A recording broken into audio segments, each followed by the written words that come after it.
Bonsoir, la question fait débat depuis longtemps sans qu'aucune réponse formelle puisse être apportée. Il n'empêche, cette étude laisse perplexe. Des chercheurs de l'ULB ont exposé des fourmis à des ondes GSM. Très vite, les animaux sont non seulement désorientés, mais ils perdent de 50% de leur capacité, un résultat qui donne à réfléchir. Jimmy Méo et Kinerkan. L'expérience peut être réalisée très rapidement. Poser un téléphone portable au milieu d'une société de fourmis et déjà instantanément, les premiers effets sont visibles. Vous voyez que celle-ci n'a plus sa locomotion normale. C'est plus faire aller ses pattes, c'est parce qu'elle a été trop longtemps près des ondes. Ça, c'est une ataxie musculaire. Le premier système touché est le système nerveux. Mais le système nerveux dirige tout. Il dirige la locomotion, il dirige la perception des signaux émis par les autres, il dirige le comportement, etc. Donc tout est affecté.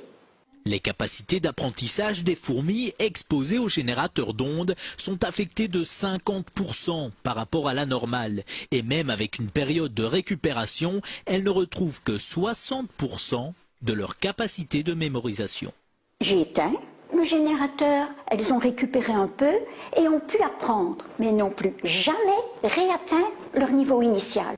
Il en est de même pour cette fourmi exposée aux ondes du GSM. Si on arrête tôt l'expérience, elle va récupérer. Si on continue, elle va mourir. Les dangers pour l'homme sont aussi à prendre au sérieux. Par exemple, l'oreille à laquelle on colle notre téléphone est très sensible. Imaginez les structures que nous avons dans l'oreille. Nous avons des cellules ciliées dans l'oreille. Déjà dans l'oreille moyenne, la trompe d'Eustache, mais après, pour l'équilibre, pour le son, ce sont des cellules terriblement fragiles. Les conseils, éloignez votre appareil, pas d'utilisation pendant trop longtemps. Et contre les insectes nuisibles, un petit générateur d'ondes pourrait ainsi faire office d'insecticide.